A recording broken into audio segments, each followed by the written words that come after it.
Hello and welcome to the Stateside Soccer Show. My name is Jordan, and with me today is Logan. Jordan, I don't know. I don't know if I remember how to do this.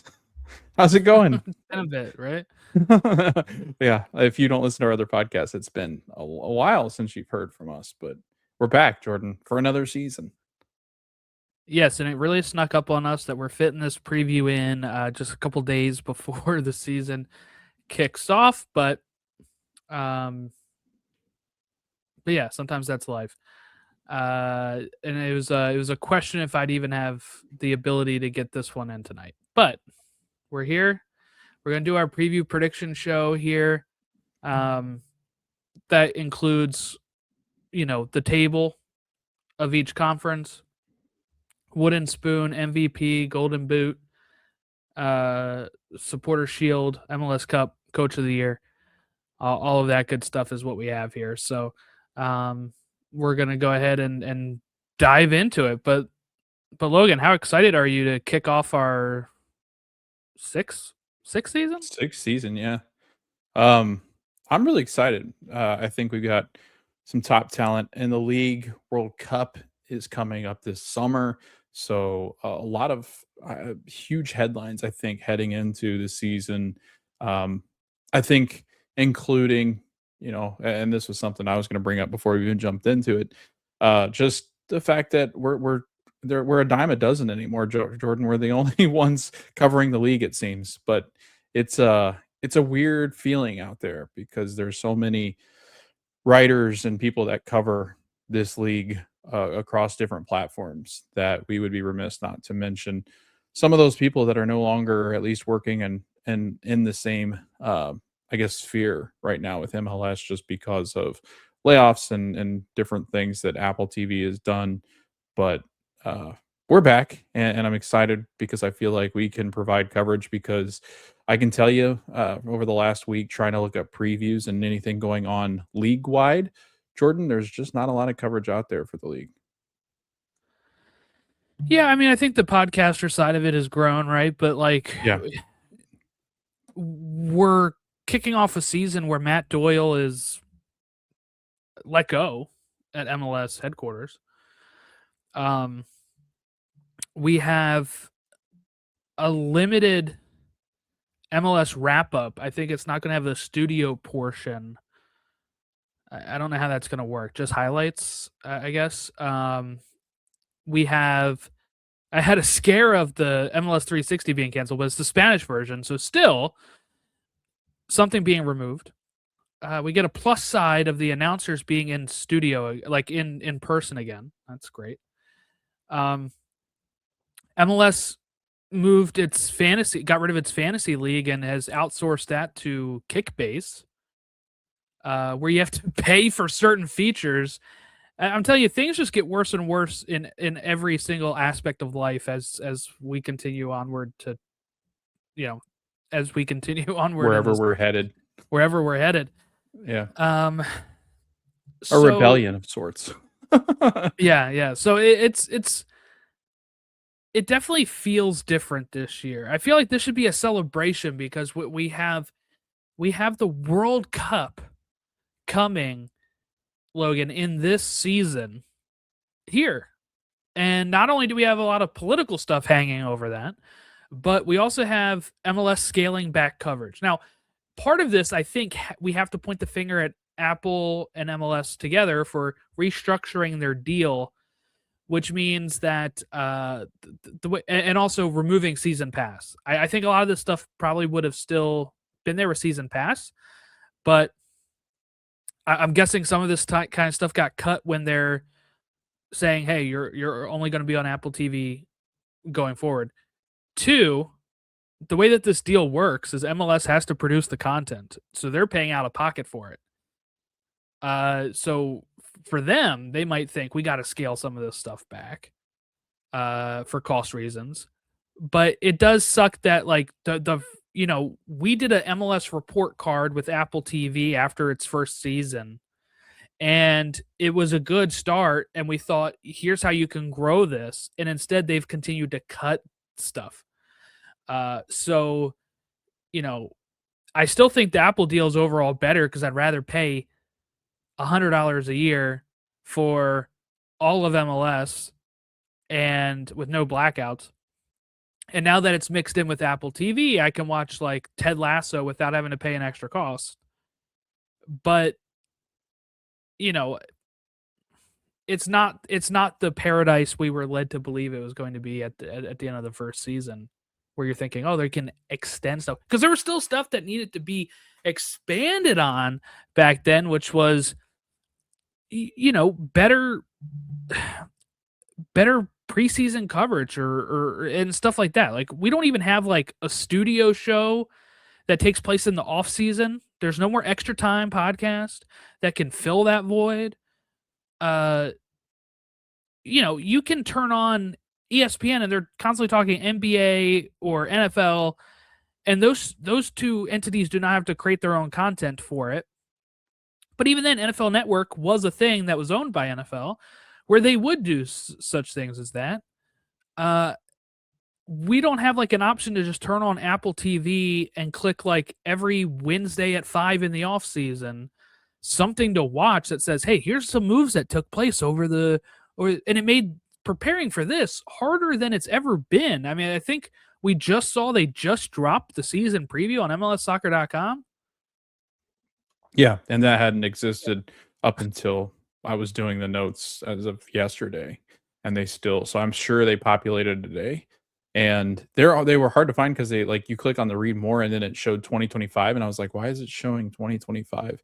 So, not their website has always been kind of a disaster, but they, yeah, Jordan, there's a lot of I think there's a lot of things that are going in the wrong direction when you're talking about MLS, and I think this was something that people were very hesitant about because they felt that if Apple is very good at creating their own content, but when they're needing, especially in sports or live sports and entertainment, I feel like there are whereas Netflix and Apple and I mean even some of the other streaming platforms, they're not necessarily in the game of creating content for sporting events. So they're just not as good as what they normally, but Apple I felt was doing such a good job. But like you said, MLS is having to invest so much money and is a league that had to basically sell its own product to a network that was streaming it, which is not the case when you have big sports like MLB and NBA and NFL. Like, those are just going to exist and breathe on their own.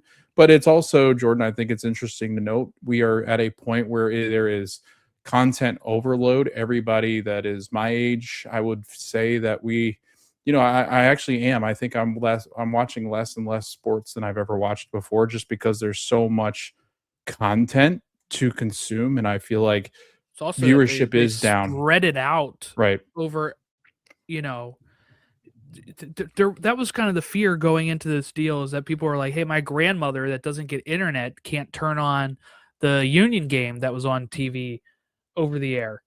Um, but they were going for the more, I guess, global or hipper trend of, "Hey, just pay this and you're good to go." It's like when people act like everybody pirates movies and stuff like that. It is a smaller percentage than people think, because they're just so wrapped up in the online world that does promote that kind of stuff. But like, your 70-year-old grandfather is not you know learning how to go to on some sort of piracy site to watch Game of Thrones because he's not going to pay for HBO. You know what I'm saying? Like, that doesn't happen. Like, it happens to, definitely on the younger side of people. But if you make stuff available for a decent price, people will more likely pay than try to deal with piracy. Now, with this current setup, the Apple deal is ending sooner than it originally was going to, and they could always re-up it. But I'll be curious to see what they do with F1, and if they do have like all these like studio shows on something that doesn't have a season pass and is just on Apple TV. Then I'm like, MLS has got to step it up. But I think we're like definitely never gonna. I don't think MLS will ever go away. But here's the thing: there is this reckoning that is coming to sports soon. You mentioned it by saying you're watching less sports. I think I still watch a pretty decent amount of sports, but it's like with a kid and everything, I can't watch as much as I used to. And I get like 1 hour a day when he goes to sleep, an hour, maybe 2, where I get to watch whatever I wanna watch. Um, after he goes to bed, and it's usually a show I'm watching with my wife or something. And then maybe I'm having to second screen the sports or whatever. But, you know, it's definitely going to be coming because kids are watching less sports. My nephews will watch some stuff, but they don't care as much as like people our age. Um, and you have this like the fact that they all are spread out, except for NFL. There's a reason why NFL is still king in this country is because you can get it with an antenna, right? But like MLB has had a lot of uh issues like ESPN left them too. So now they're going to NBC. NBC is actually promoting it, so we'll see how they do with Sunday Night Baseball and stuff. You have the NFL, even if you say that most of them are antenna, but you still get. They now have Netflix games every year. They now have international games every year. They now have they now have like Black Friday game, right? They have all of these games that continue. Now they're talking about starting on a Wednesday so they can have a Melbourne game. Like there's a lot of prime games, all this kind of stuff that makes it hard for people to just watch it, and it causes people to turn to other stuff. Or like you said, there's a lot of content options. YouTube is big where people are going to watch something on YouTube more because it's free than going to maybe watch network television. Network television is dying a slow death, or maybe a quick death, depending on your outlook in that market. But there's a lot going on here where these. I mean, I think the World Series had higher ratings than the NBA Finals this last Yeah, year, it which did. is Yeah. rare because basketball has been kind of on the rise, but now people are there's a lot of question marks up in the air. We're talking about people boycotting the World Cup for political reasons. Will that happen? One, people may be forced to boycott it because they can't buy a ticket to the darn thing. But how will Fox's viewership numbers be on it? How will it be over? How many people will watch overseas? I still think it'll be pretty huge. It's just things are not in a good spot right now for people that have money to spend. They don't have a lot of it, so they have to pick and choose what they're watching, and I guess that is the downside of a gate of $100 a year, and that's why they maybe opened up that gate a bit to say, hey, if you even just have an Apple TV sub, you can watch that now. Yeah. And just like the last thing on it, like the entry level into all sorts of sports, Jordan, for me as a kid and like my dad growing up and stuff like that, like it was easy to go down to the ballpark and catch a game. It was relatively, it was expensive, but not crazy expensive where you pretty much had to put everything on a credit card to try to get to these games. And you're starting to see attendance start to kind of come down from where it had been, and people trying to the entry point into sporting events is becoming more difficult. It's more becoming more difficult to play sports. It just everything is becoming so privatized, and these monopolies are owning the entertainment world and the industries, and we're getting to a very dangerous spot of people just not being able to afford things or being priced out of things. And good for you if you can afford it, because there's a lot of people in this world that cannot. And I know myself included, like there are things that we rotate because I don't want to pay for certain services that I don't use if it's just going to sit there and eat money. Yeah, no, I think that is a good point. Well, we did have some good news in the league, I guess, around here. We had NYCFC Stadium is going to be opening, which I think they're calling Etihad Stadium. It's going to be opening uh, at the beginning of the 2027 to 2028 season. So that is the first season of the calendar flip. So during that short sprint season, they will not be playing there. But once we get to that July 2027 or August 2027, they'll be playing at their own stadium, and we won't have to worry about Yankee Stadium, City Field, baseball fields anymore when it comes to the league. So positive, some positive movement there for that.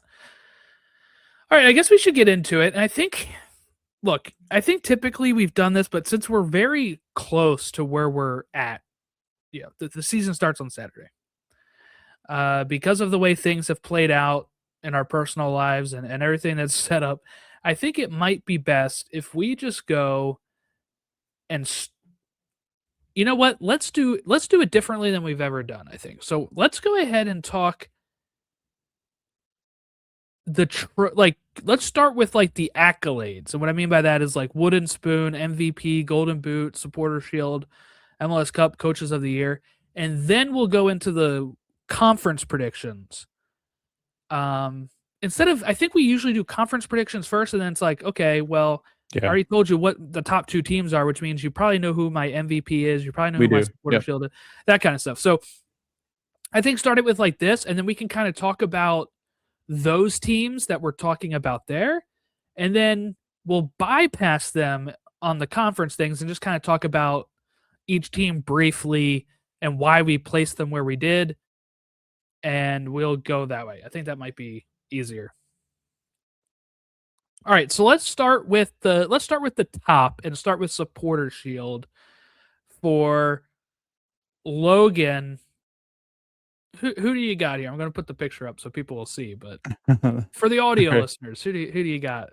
Yeah, so I just changed the graphic. I just put in a new Messi. I've got supporter shield, Inter Miami. I just feel like Jordans are just getting stronger and stronger. We'll talk a little bit about them once we get into the breakdown of things. But yeah, I just feel off of last year, and now they seem to have figured out a good system of what works with youth. And I think that was the big problem when Inter Miami was trying to challenge before, when they had Higuain, and even in his early years in Miami, I think Messi and Suarez and them also had a little bit of that, where they had too many veteran players that just didn't mix. But now they seem to have the formula, and I'm afraid that they might just. I think it might be a comfortable supporter shield for them this year.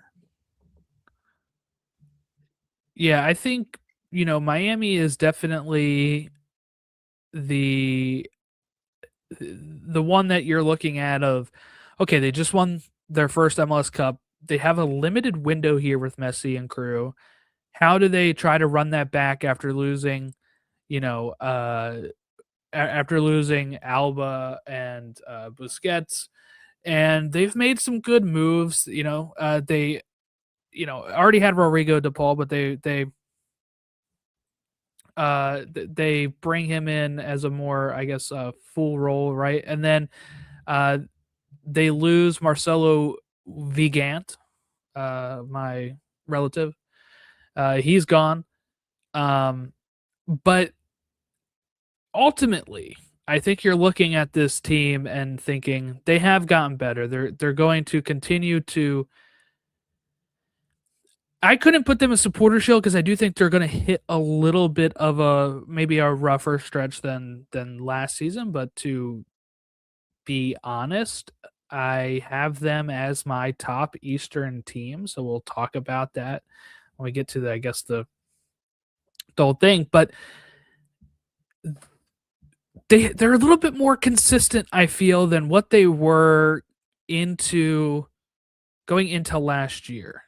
You know what I'm saying? Like compared to all these other teams, we're talking about a team like who won the Supporter Shield last season? Philadelphia Union, right? How many players did they get rid of right after that season Yeah, ended? right. And you have Miami who just won a MLS Cup, and it's the perfect time to maybe move on and do different things. But they're bringing back a good chunk of the team and making it They better. got younger and better. Yeah. Yeah. So I think that is a plus sign for Miami. And I could see them challenging for the Supporter Shield. I kind of went a different way with it. I went with LAFC. You got Sun. It feels like while uh you know while they have lost Trundle as coach, they go ahead and they bring in their coach. I don't want to spoil anything there for me, but it's it'll be a challenge, but I'm kind of thinking back to they're consistently at the top, right? They're consistently at the top of the West. They're constantly challenging for the top of the West. So it's not an exact comparison, but I'm thinking about Bradley Carnell, coming over to Philly after being at St. Louis, winning the Western Conference over there, coming over to the Union and people being like, "Oh, really?" Like and being down on him. And then him immediately running away with it and winning coach of the year. I kind of see that going on. I guess I can kind of segue into this because it's related, but I have Mark DeSantos as coach of the year. You have Mascherano as coach of the year. Obviously, we go by the method of if you win the supporter shield, you win coach of the year, because that's kind of how it always goes at this rate. Yeah, I think these are two powerhouses of a team. I think it all depends on their health. I think keeping Sun healthy is obviously going to be instrumental in what they do. Denny Bwanga as well. He's had moments where he's had slower starts. I don't spoiler it. I don't have them sitting atop the West just because I feel like something funky always happens. And I didn't think it would happen to Miami. It happened more to LAFC just because I feel the East always ends up really interesting. Always ends up very top heavy and they're kind of congested, but it's not like there's ever really runaways with Miami. Usually if it's Cincinnati's up there or Philly, there might be even a new entrance this year, but I just feel that like you said, Jordan, I think this team is a powerhouse. I tried not to be as predictable, so I tried to pick against them just because I feel like they're going to be heavy favorites. I was just looking at MLS's season predictions, Jordan. One person selected them not first in the Western Conference. So Wow. everybody, yeah, I think it's a total of looks like 15 people or 16 people picked LAFC, and then one person picked them to finish second. So I'm sure there's people out there that are gonna be like no, like look, if you look at Dos Santos's run at his other gigs, Montreal Impact back in 09 to 11, mhm. 102 games, 42 wins, 30 draws, 30 losses. And then, he was more in like the minor league areas here. And then Vancouver Whitecaps, most recent, 2018 to 2021, 81 games, 22 wins, 20 draws, 39 losses. But he's been an assistant at LAFC for a few years underneath Trundolo. So there will be consistency there with the team.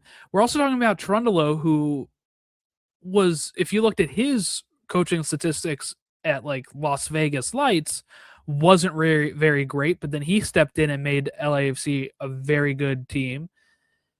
I think when you have the squad that they have, it's almost like plug and play. So and with him being an assistant there before, I do think this LAFC team should just run as usual. Like I don't see there being a big hiccup here, and maybe that's me being wrong. But like you said, most people have them as top of the West. If they're top of the West, that's a 50-50% chance of winning the supporter shield, because you're either top of the West or top of the East when you win that thing.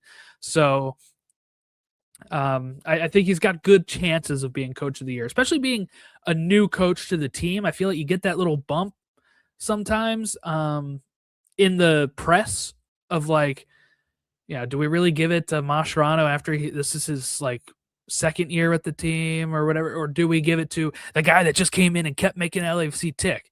I think sometimes that's like, if you're talking about like voter fatigue and stuff like that, sometimes that happens. So I don't know. I feel pretty good about that, but yeah, LAFC will be there at the end. I'm really curious to see who you picked in the West then, if you don't have them top, because um, I have not seen your predictions. I have not looked at any of this stuff until we do it. So obviously, You're gonna be shocked to find out I've who I seen got the at the top. Golden Boot, and Not I've really, seen but those because they're sitting here. yeah. But yeah, I have not seen like the little things yet. They're Jordan LAFC's not lost anything. Um, and when you look at their roster build, Jordan, Denny Yeah, Bwanga, designated player. Sun designated player. Their updated roster, they still are without another designated player. So, I mean, it just going forward. I mean, they have a stacked team. I mean, they've gotten Schaffelberg in the offseason, who has always been a good MLS player. So they've added a really good MLS player there. Tyler Boyd, Yeah. who's always been a really great backup to have. And then they've got younger guys that they've signed. It just it's hard not to pick. And I think people forget how good Sun and Boanga were together. Sun had 12 goals and 4 assists in 13 games, while Boanga finished with 24 goals. I mean, this team, Yeah. Jordan, is just built almost the Belonga just same had as a Inter hat Miami. trick in Yeah, the and Champions the League. champions, yeah. So Now there this was team some is things where I thought Miami. he was trying to push his way out, so I guess we Yeah, can keep an eye on that for like the yeah. summer maybe. But I would assume he has to stay until then because obviously the windows are closed overseas, I believe. Yeah, they're just getting stronger. That's it's a really good team. I'm excited to see a whole year of Sun, just because I feel it could he could be an MVP type player. Yeah, so it sounds like he might be going to Fluminense maybe in the summer, but he wants to leave. This is from Yahoo Sports, so we'll see how accurate that plays out for us. But yeah, I mean, they don't really. They would find a replacement anyway. They've had that happen how many times now? I was always wondering what the team would look like after Carlos Vela left, and they haven't missed a beat. So, all right, let's go to our Golden Boot winner. We have Lionel These are so Messi. hard, Jordan. Man. After what he did last year, it's hard to bet against that. And I know people will say, well, he's seemingly injured at the beginning of the season here. I mean, that hasn't stopped him So before. what? So, I mean, so that's what he's thinking. Yeah, whatever. I'll see you at the end. yeah. I mean, it is what it is at this point. It's just very hard to bet against him, and it's not even like worth it to really keep talking about this because I do think it's just I just think it is what it is. MVP we also have as Messi, which would be insane. That'd be what, 3 in a row or something, right? Because he had 2 in a 3 in a row. I think he was like the first person to be 2 in a row. Was he? Now I'm second guessing it. Last season isn't that long ago, but it feels like so long ago.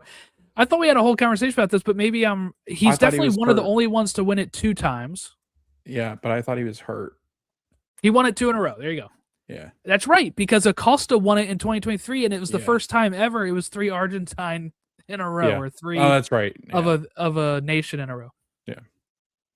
I mean, so you're looking at the last time Messi wasn't MVP of this league was 2023. And if he wins the Golden Boot again, I feel like he's going to, especially if it plays out the way you have it and they win Supporter Shield, like, he's going to win then. Yeah. I just don't think people get close to him. Like, it's amazing. I guess maybe you could look at like how if Sun does very well, but like you're still talking about the greatest of all time playing Messi. It's going to be tough to unseat him there. All right, let's go to Wooden Spoons, and then we'll do MLS Cup. So we'll start with the bottom. You have them going for, I don't know, like a hat trick maybe? You have it as DC United. Yeah, I just didn't want to update the graphic. Plus, it just made sense. I was like, yeah, you know what? I think it. But your choice is really good too. Well, I was going back and forth between. I was thinking that too. I went with Montreal. I could not do that to DC again. They're restarting again. But while they did lose like Benteke and stuff, I do think that I like some of the moves they were making in the offseason. And I've said that before about DC and have been wrong. but I just couldn't sit up here and choose the same thing again. I had to mix it up some. So there's Montreal. So the whole Jordan, so everybody listening out there, the saying they're not your dad's DC is literally wrong in your case. They literally are your dad's DC. Yes, yeah. He is a fan of it. It's unfortunate because they just, ever since I've started watching, have just been a joke of a team. Yeah, I think there was one season that you've been on here where they've like had their rebound year and then they immediately blew it up after that. It's a good thing the Nationals had been somewhat competitive because, and maybe the Predators, or not the Predators, that's the wrong team. The That's Capitals. Nashville. Yeah, the Capitals have been so good because, man, their basketball team and soccer team suck. Yeah. NFL's The Capitals, been not great either. Capitals are like the marquee they've been team in the area. The Nats had that great World Series win and then kind of immediately fell apart again. Collapsed, so, yeah. But you sometimes you take that if you haven't seen them win a World Series. I'd take that for the Orioles, like win one and then just fall apart for like a decade. I'll be fine. All right, let's go MLS Cup. I just went with my gut on this. I don't have any real things to say about it. I could not give it to Miami again. I feel like that would be just like it's rare. It's so rare to win back to back. So I went with a team that was kind of close in standings, constantly at the top of the East recently. And maybe this is the year they get over the hump. And if not, they might have to look at maybe moving on or changing some stuff up. But I went with FC Cincinnati.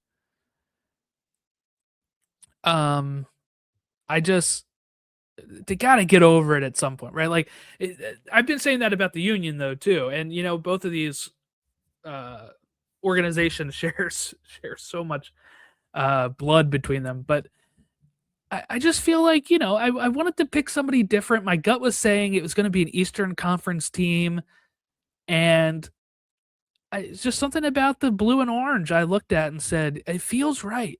It feels right. And to be honest, I don't think I've ever predicted this stuff right. So this might be the death sentence for Cincinnati this season. We'll see. But Logan did get a lot right last season, so we'll get ready to pivot to his. But what are your thoughts on Cincinnati?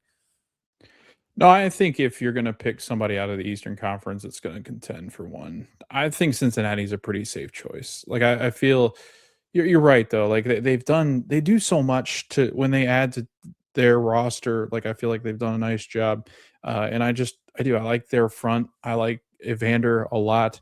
I think defensively they can be a stalwart at times. Like they've got some good pieces to replace this year because they've had some key departures in Barreal. Brenner's gone. Not Oriano. However you say it. Luca. I can't remember how to pronounce his name now. We've been doing this for so long. But I just feel that if you're going to pick a team in the East, this might be the choice. But I've got another one that's a surprise that I feel is going to be pretty strong this year. And so I think they'll be better than what people think they'll be. Yeah, since he, loses Barreal, they bring in Brian Ramirez for attack. So we'll see how that works. They usually have pretty good presence in selling and buying and everything. So they have a good shot, I would say. But look, it is what it is. All right, Logan, your pick for MLS Cup is the Seattle Sounders. I have been sitting on this podcast, Jordan, and a Cascadia team has not taken it to the promised land since I've been on this pod. Yeah, they had a good streak before you joined the podcast, so I feel like that's pretty. And then the Timbers made it all the way and got beat by NYCFC. And then Vancouver was really good last year, and I thought, maybe this is the year that a Cascadian team. Nope. So one of these damn years, Jordan, this team is going to win it. So I'm going Seattle hard right now. I don't know. I feel like the Western Conference with LAFC sitting there. LAFC is a very good team, but I think the jury's still out, right? I think Vancouver is going to be just as good, but again, we're very hesitant, I think, on Vancouver still because it's like, all right, prove that you can do that. Sometimes that's like a flash in the pan, thing, or right. And they got Thomas Mueller, but let's see what happens. Minnesota, prove it. Like, are you going to be that good? Because you've added a nice piece. So I don't know. The West seems kind of open right now, and LAFC really seems to be the only huge threat that people are kind of identifying so far, but Seattle's always in that mix. they don't necessarily have to win Supporter Shield to be in that mix. So I just feel real comfortable, and all the veterans that they have, they're just a hard team to beat in the playoffs. So I think this is the year they stay mostly healthy and get the job done. So that's my MLS pick, and hopefully I'm right because I mean I'm an Orlando City fan, but I don't think we're getting there this year. So Yeah, I mean, as somebody that has a soft spot to this Sounders team, I would say that'd be fun. yeah, That'd be fun. yeah. Okay, let's move on to the conference. Where do we want to start? I'll leave it up to you. East or West? Let's start in the West. We're Easterners, so Okay. we'll start in the West this year. We'll start with yours, and I guess if you picked them for MLS Cup, maybe you have them as top of the West. Let's see. You do. I do. Yeah, this was hard. I feel like LAFC with the Bouanga situation, if he leaves, they're gonna have to replace him. Who is that replacement? What does that look like? How are they gonna fill these DP spots? Like, I don't know. There were more questions. Mark DeSantos, I don't really like. I know you prove, or you were giving your evidence as to why, but I just don't trust him. I don't trust this system under him. That being said, they're a second place team, but that's what I was gonna say. You don't trust them, but they're right. still number But 2. mostly because I do, Jordan. I feel like if the West can't afford another, Vancouver kind of slip up, or Minnesota, or we're going to be talking about them like we talked about the East in most cases, where the West just don't have a lot of strong teams. I do think they have a lot of strong teams this year, but you never know. Like there's still a lot. Like I feel like my 4 through 8 have a lot to prove.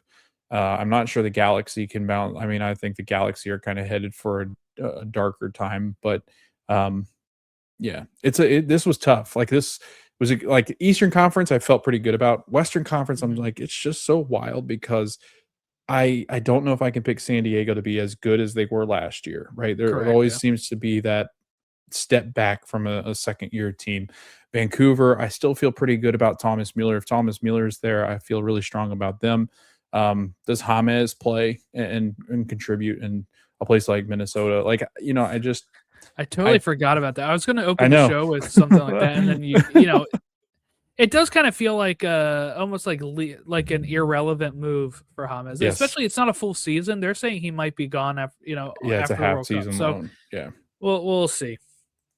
But for the listeners, I'll read them out for you here. Logan has Seattle number 1, LAFC 2, Vancouver 3, Minnesota 4, San Diego 5, Austin 6. It's about where they finished last season, I think. Mhm. Portland 7, Houston 8, Dallas 9, LA Galaxy 10, RSL 11th, St. Louis 12, San Jose 13, Rapids 14, Sporting KC 15. Kind of shocked by Galaxy 10, I would say, and I would kind of say maybe shocked by Houston 8.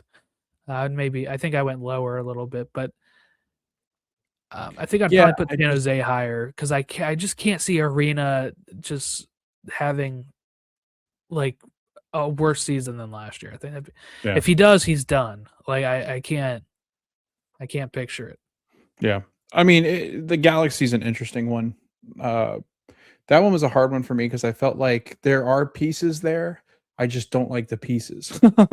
I was like looking through, like Ricky Pooge is out again for the year. Yeah, we have it. He's totally hurt himself unfortunate. again, or like extended of the previous so he's issue. out for the year. Tore a second ACL, and then Joao Klaus is the designated player they bring in, and I was never really impressed with him. And I think I like that. I Do you? actually really like this move of Joao Klaus coming in. I just don't like what happened with St. Louis under his. It seemed like there were some issues, and I know there were issues with Carnell and them, but I like that seemed to even go on when he left. So I don't know where that was stemming from. I don't know if it was him. I do like him as a player, but I don't think he's anything that's going to take this team up and above. And I just and Marco Royce, I mean, he was okay last year, but it was kind of non-existent. Like he didn't have the same kind of effect. Joseph Paintsil's always hurt. So Peck, I like Peck a lot, but and it can be dangerous. Like, don't get me wrong, they stay healthy, it could be a dangerous team, but I just feel like there's just too many clunky pieces. They did add your boy Glesnes to the mix. They Yeah, got Eric I think Tommy that's from SKC, so those are good ads. I just yes.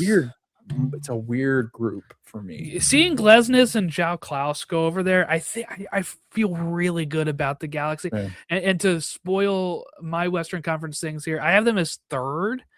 I just feel like they have to be better than they were last year, right? And they were starting to kind of pick it up at the end of last year a little bit, where they were like so bad. They were going to be like really bad, and they picked it up a little bit, but I just can't see them being like very, very bad. Now, of course, there is the, as long as you've been on this podcast, right? They were that team that was like, they were trying to squeak into the playoffs and they kept missing it. Then they have that year where they go and win the whole thing and then immediately fall down again. So there is like, I'm sure some like, I don't know, buyer's remorse there. You're like, I can't fall for that. But I think they have to bounce back. Whatever was going on with Klaus and St. Louis, I have no idea. That was a weird situation, but he put in goals in the back of the net that season that they were top of the West, and I cannot.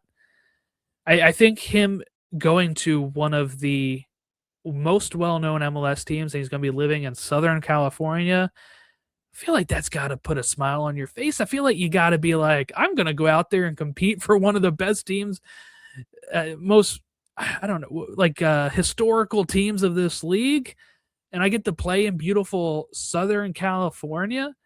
Maybe that'll give him what he needs. Sometimes you just need that new, atmosphere. Yeah, so talking about the Western Conference, Jordan, just kind of like talking more about some of the additions.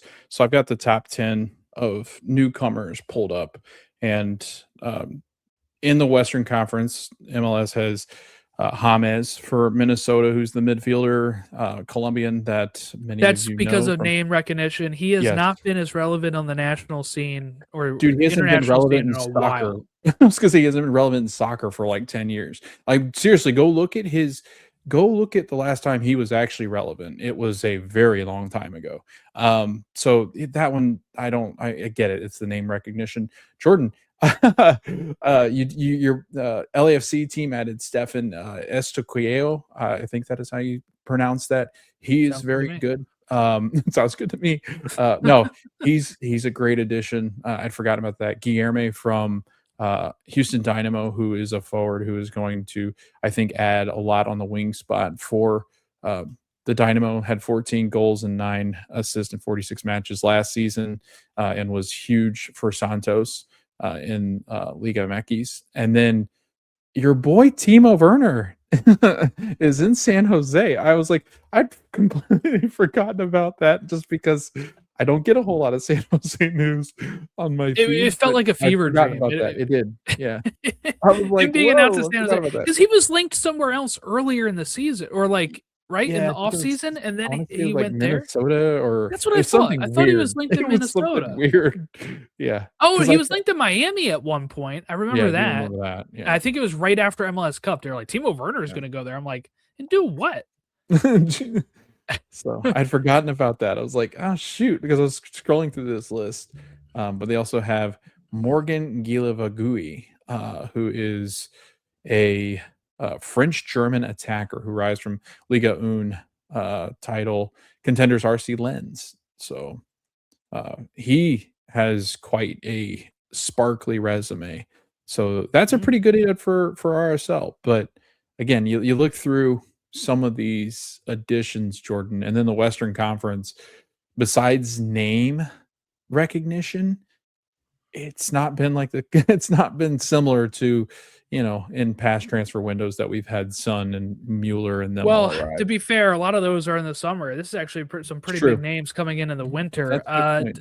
So look, I know we were just making fun of James there. He could do well here, but like his big peak of his career was 2014 when he was at when he went in the Colombia national team at the World Cup. He did tremendous.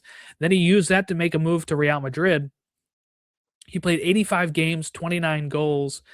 He got loaned out to Bayern Munich, and that's the last time he's had double-digit goals for a team, not in a season, just for a team, which was 14 goals for Bayern Munich in 43 appearances. Now, of course, he's midfield. He's not always going to be the goal scorer. You're also going to look at creation and stuff. But at Everton, he had 23 appearances, 6 goals. Al Rayyan, 13 appearances, 4 goals. Olympiacos, 20 appearances, 5 goals. Sao Paulo, 18 appearances, 2 goals. Rayo Vallecano, 6 appearances, no goals. Club Leon, 31 appearances, 5 goals last year. So we'll see how that plays out. They don't have the stats here for assists, so maybe he had a better season of assists at some point, but he's approaching 35 in the middle of the season, which is mind-blowing to me because I've thought of him as being young, and he is just about 2 weeks younger than me. That's about it at this point. But he's just been jumping around everywhere. This is like the perfect FIFA career. Like, I love jumping around teams in that, but like and going to wild teams. But I just don't know. I saw so many people say this is going to be huge, and I think name-wise it's huge. I just don't know if he's going to make the impact on the field. Yeah, you want to know what the experience is going to be like, Minnesota fans.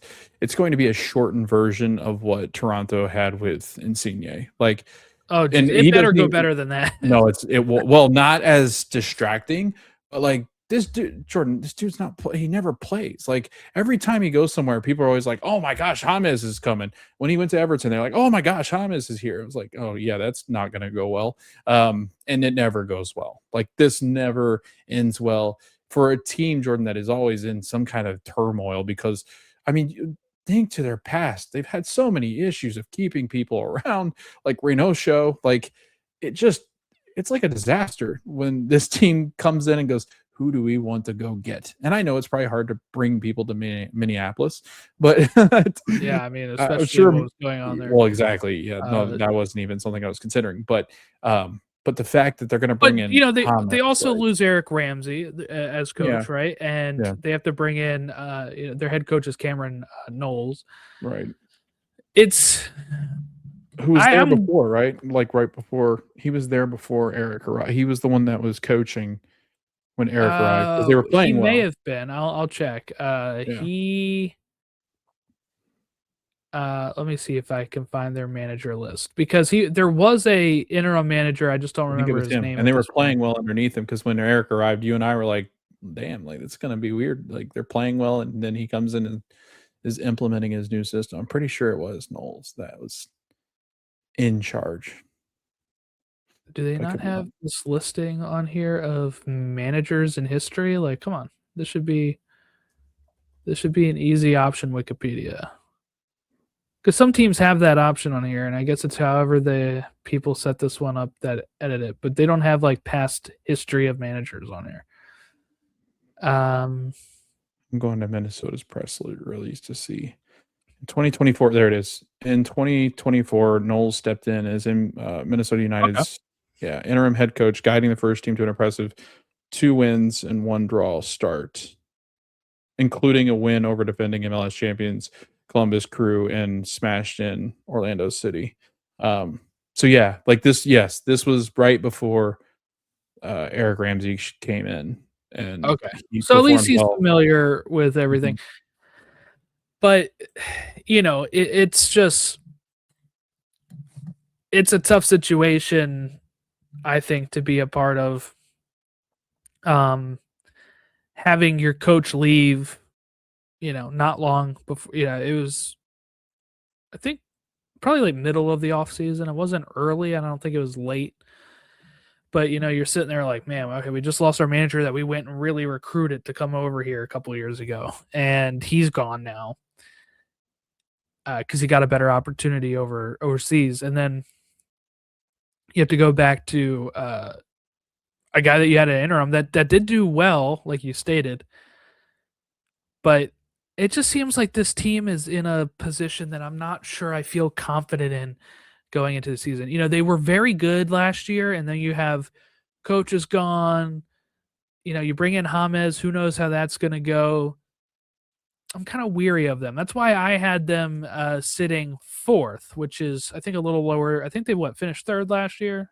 You got in them the West? fifth. That's my if you're Oh, that's yours, fourth. yeah, Yeah, I had them fifth. you have Right? fifth. Oh, that's my Whoa, mute. he's Oh, spoiling that's for you. everything. Hold on. I had them fifth. All right, that's a little There closer. we I go. just had Galaxy kind of getting up there and Vancouver in fourth, so I kind of had like Yeah. the usual suspects up there. But We're always yeah, wrong, so your teams are in good luck. Like, good yeah, no just good luck, that reverse didn't the make any sense. tables, and that's Yeah. probably what I it's was going gonna to say, be. your teams are in good shape if we're doubting them. So, like, Houston, like, you're gonna go flying through the roof this year because Jordan Yeah, yeah. has you way down in the 13th spot. How dare he?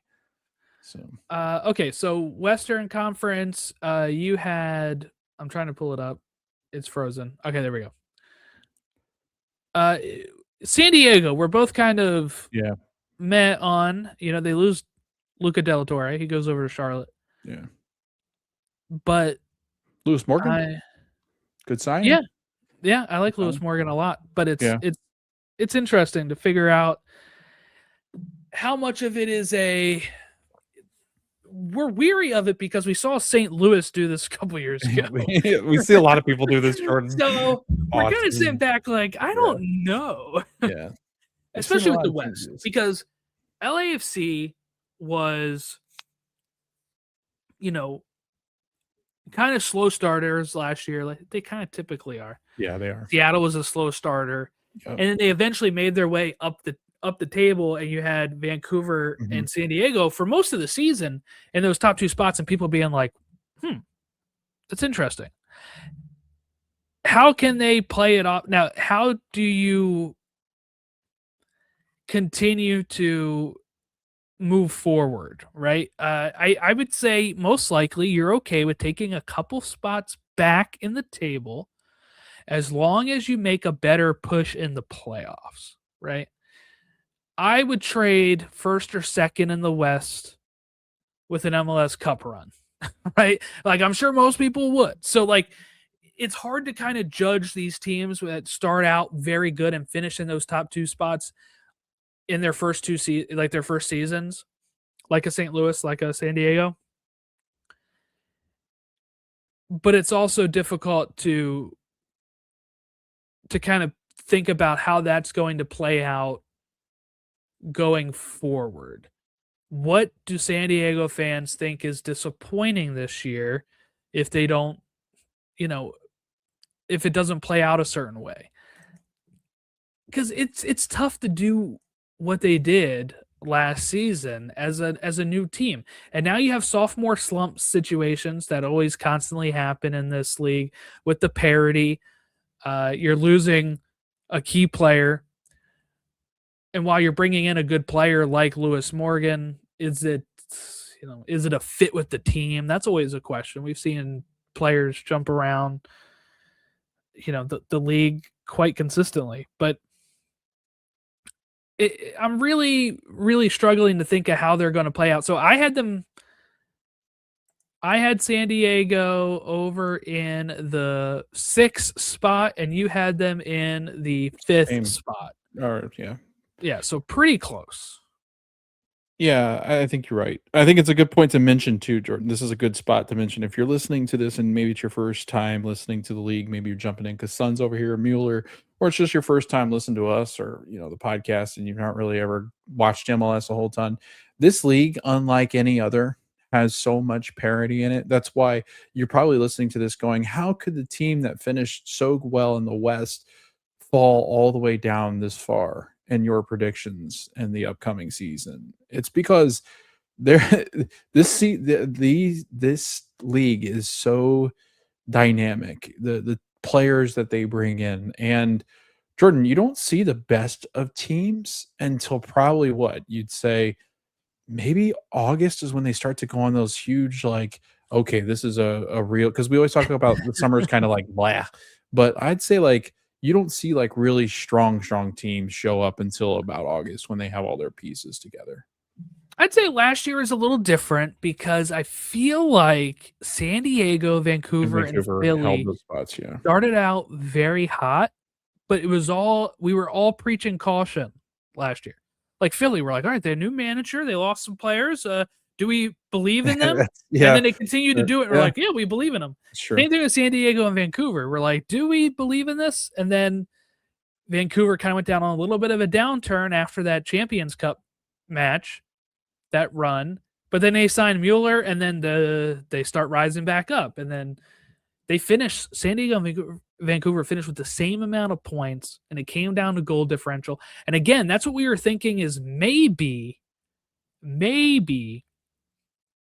the difference between Vancouver hosting MLS Cup last year and maybe winning it compared to Inter Miami.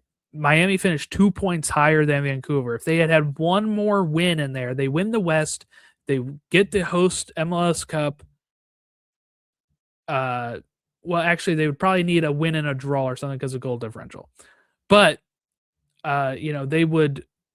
Vancouver just barely missed on hosting it, and that can be the difference. A lot of people say when at the beginning of the season doesn't matter as much. There's tons of time to make it up. And that's true. We saw that 2016 Seattle was not doing so hot. They fire their manager, they bring in some players, and they win an MLS Cup in 2016 and then have become one of the marquee franchises in the league. But that's not always the case. Last year, and specifically 2022, when you have Philly and LAFC, the two number one seeds in an MLS Cup final, and LAFC is hosting it because of like a 1 point difference or a tie. I forget what that was in 2022 with Philly, but it was either a 1 point difference or they were tied and it was goal differential. And you're like, if there was just one thing different, Philly hosting and maybe they win it. So as much as people like to say, don't worry about a slow start, there is some key elements here of each game is important, no matter how much people say it isn't. But you're right in the sense of that in a typical season, we don't know if these people are for real until we get into August because of just how the nine teams in each conference get into the playoffs. 9 out of 15. So you're not mathematically eliminated for sometimes not until October, late September. So there is this, I feel like almost like a duality of how we have to approach this when we're talking on the podcast. It makes it so hard sometimes to podcast about this league is because we have to kind of stand in this idle position in the summer where we say, all right, the team's kind of going down a bit, but their players are out on the in a competition that we didn't pause for, or the summer transfer window will bring in players and stuff. And this kind of stuff will probably go away when we make that calendar switch in 2027 because you'll be able to start the summer with your summer transfer window, start the season then, and then you won't have that type of period where things are more up in the air and you're losing key players in middle. We'll be breaking for the international windows back, when that switches. So we won't be playing. And like I said, some of those results last year or in other years, a point or two difference makes a difference. Some of those games went the other way when people are missing key players because they're playing in like Gold Cup or Copa Libertadores or CONMEBOL championships or, whatever. So that is the kind of thing that needs to get itself fixed for us to be able to really do that. But, we're approaching the last full season like this because next season we'll start with that sprint season. So really, this is the last time we're probably going to have that summer hesitation. There will be that break for the World Cup this summer. So really, maybe last year is the last time that we kind of have the normal MLS feeling, and I'm kind of feeling odd on how that's going to go. Yeah, all well said. I think that's something too that you'll have to take in consideration this year is this summer is going to be interrupted by World Cup. And usually around World Cup, you'll see a lot of star players not only leave the team, and there's going to be a break, obviously, in the league, but there will be fallout from the World Cup. There's usually a couple weeks missed after these guys will return, which is not typically the case as much unless you go on a deep run because of the European League starting in the some end of summer, late fall, or early fall. But yeah, no, I think you make a great point. But yeah, no, I think just the parity overall, the league itself, Jordan, is just a hard one to predict. And I think that's why I don't know. Is Anders Dreyer, is he really the guy in Right. another season? Right? Everything changes now. Everything, the focus becomes Dreyer. The focus becomes Son. Like, what do these guys look like in their sophomore years? Because Jordan, we've seen guys come out like, gangbanger, like they just like are just taking off, and then it's like, okay, what does a second year look like? And it's so hard to try to tell people what this league is like. But I think you meant again, gangbusters. gangbusters.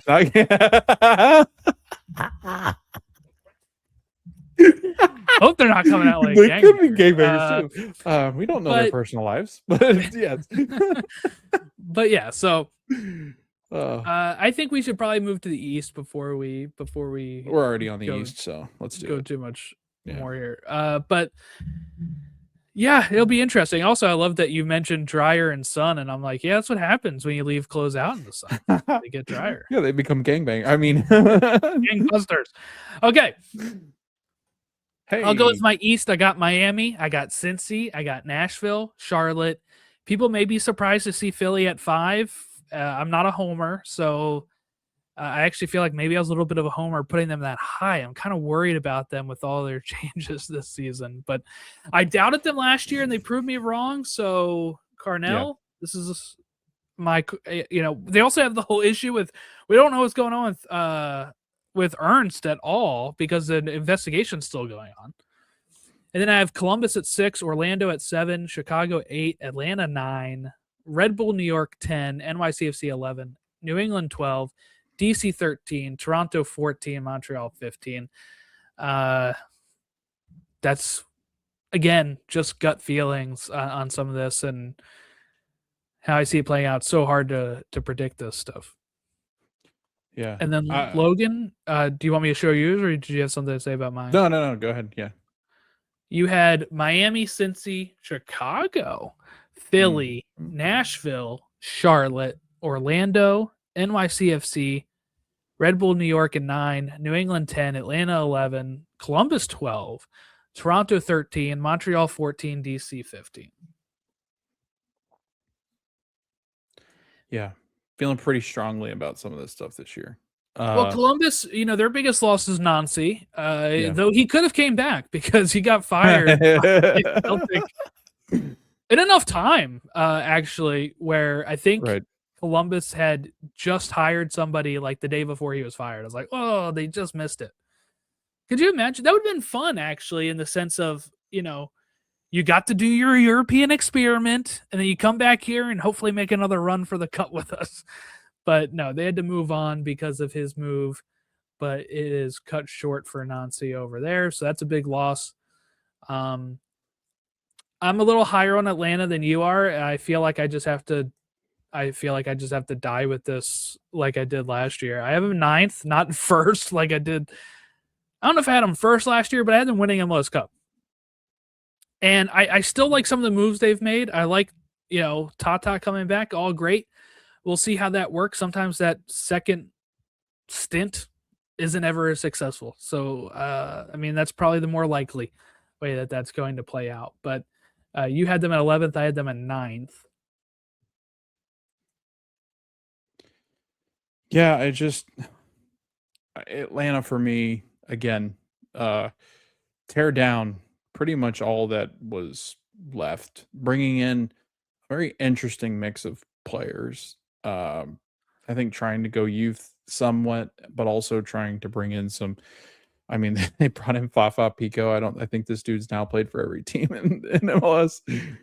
He's getting close. I can't wait to do another immaculate grid with him. But again, I just don't see where this team is any different than what they were last year, besides having Tata. But again, for some reason, second stints, I just don't.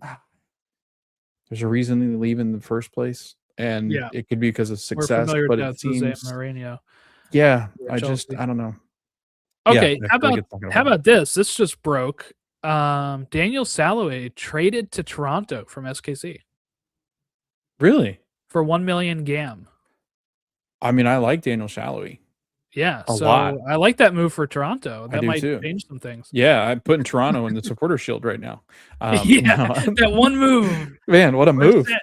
Yeah, I thought you were gonna. That'd be funny if you were like, yeah, Messi's going to Toronto for some reason. Be like, all right, Yeah, now we have to redo like, this I whole wanna thing. prove I can do it in the Yeah, cold. Okay, yeah, that's right. interesting. Yeah, Great White North. But Jordan, just a lot of questions I think here in the Eastern Conference this year.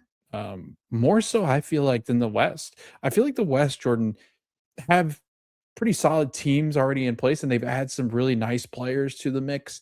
I think they're kind of just they're not running it back, but there's a lot of additions to teams that are building towards something where I feel like the Eastern Conference, man, there's been a lot of shuffling around, and I feel there are some big question marks that are kind of looming over some of these teams. I mean, I know Philadelphia's had a changing of the guard somewhat. They've had some players move on.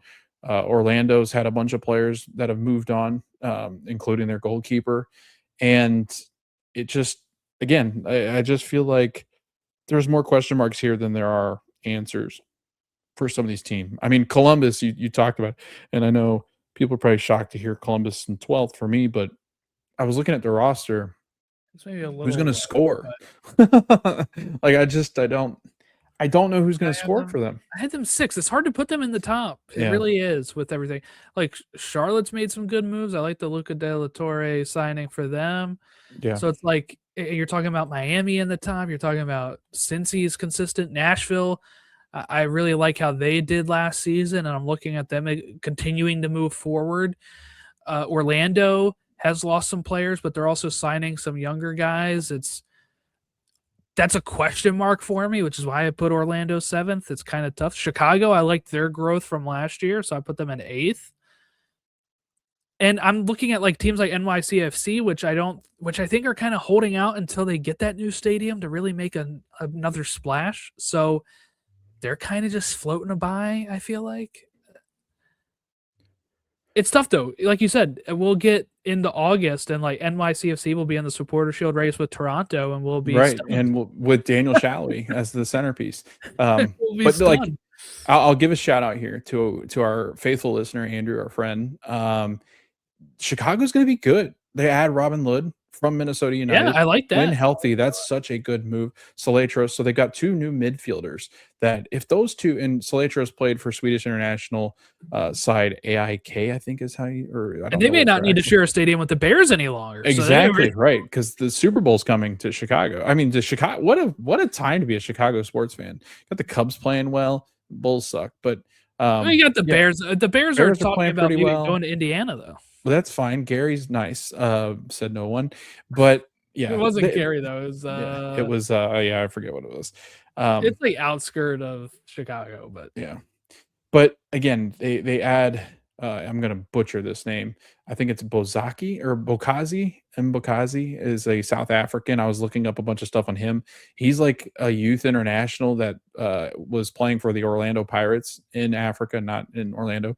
But he's supposed to be really good and a hopeful for the World Cup where he comes from. And I just feel like they've got a good defense. I mean, I Jack Elliott with him, and then you've got Gutman on the left side. Like I just feel like it's such a solid, and they struggled last year defensively, but I feel like I don't know. I just like their chances this year. I don't think they allow 60 goals this year under Greg. A second year of Greg Berhalter has always done pretty well for MLS teams. I really like what he's done with this team to bring them in. You've got Hugo Kuipers, you got Zinkernickel, Nagel. Can't speak today. Bamba is really good. So I don't know. I'm just really impressed with what Greg has done in his second year as head coach and director of football. let's see. I'm trying to think here if there's any other teams I really want to speak on here. I feel like feel like I've kind of said my piece. I'm sure people will be like, "You didn't talk nearly enough about this team." But again, we're kind of getting this in the wire here.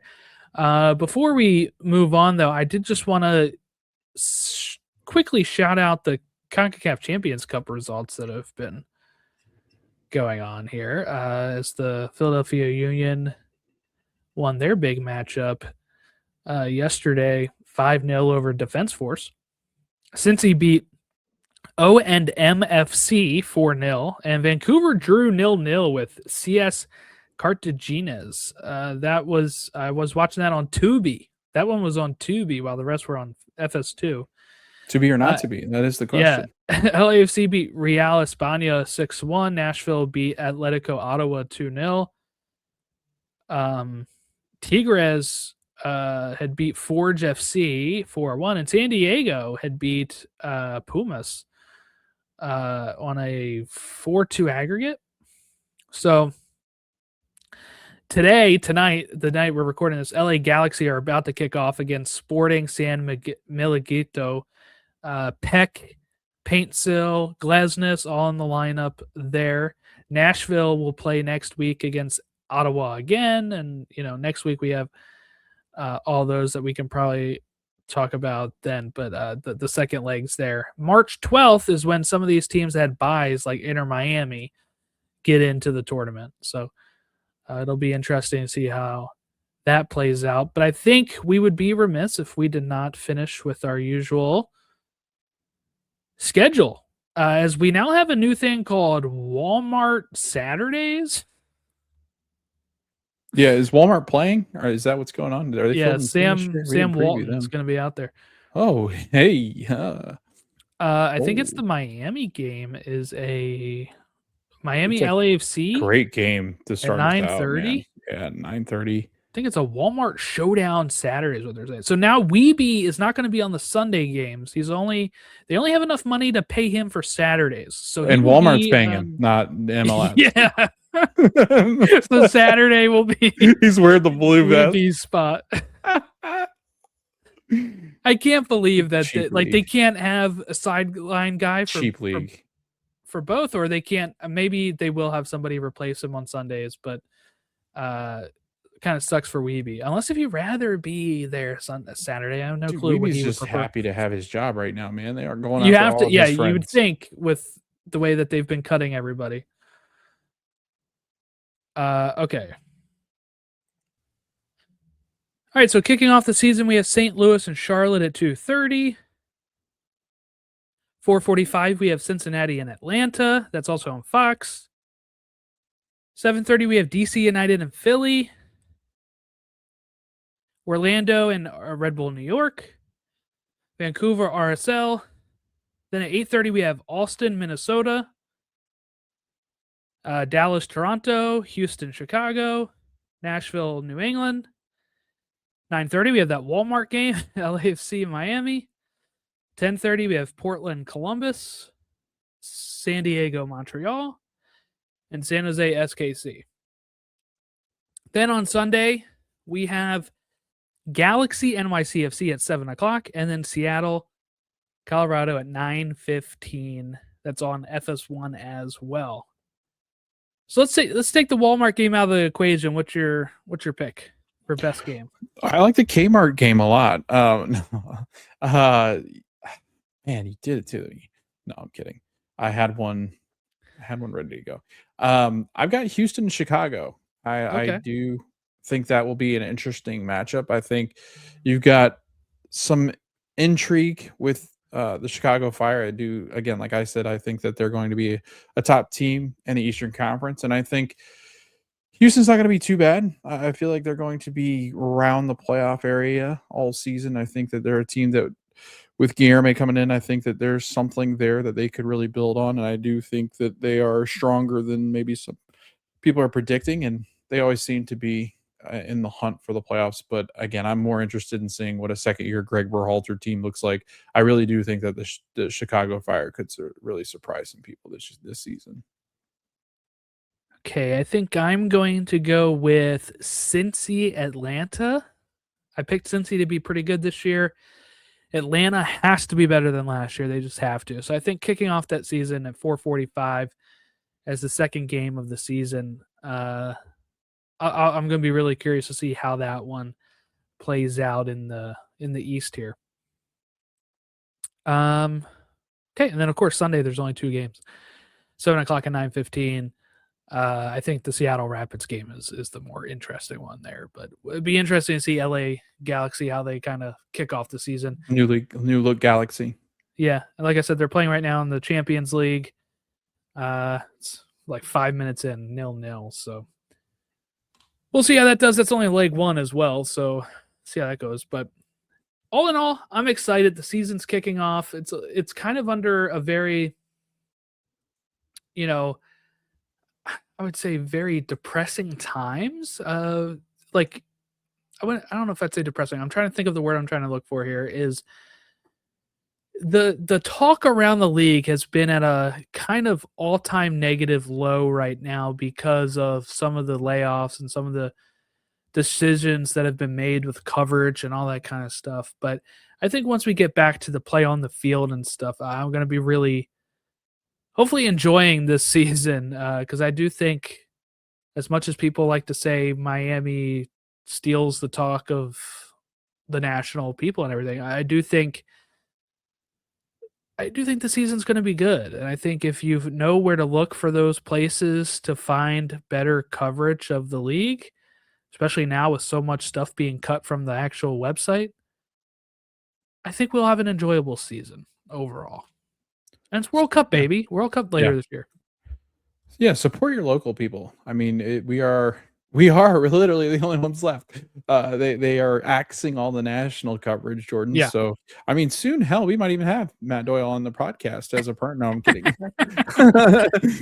Matt, we can't pay you, but yeah, it really sucks that people have to lose jobs, and especially with how great Doyle was, how good Goss was, covering this game. And even, Bogert works with Fox, but there's just a lack of intelligence with some of this stuff that I feel like the production companies are just trying to make money, and that's all they are trying to do. And there's no interest in trying to make a better product, and they eliminate things and people that make these things so very special.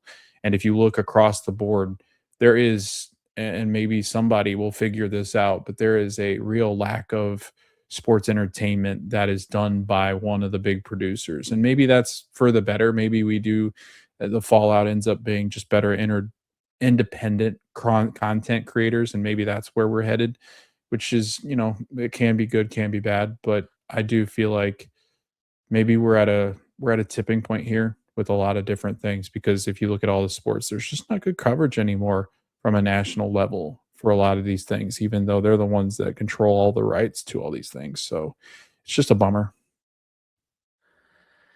Yeah, well, we hopefully have a good season in store here. We probably got all of this stuff wrong, but hopefully you'll stick with us throughout the course of the season as we break down each week of the MLS season, as we look to crown the final MLS Cup champion in December. As we start looking at next year having that sprint season, and then the switch in 2027 to 2028 for the European calendar window. So thank you all for watching and listening along at Stateside Show on most of our socials, and we'll catch you next week after this great weekend of MLS action.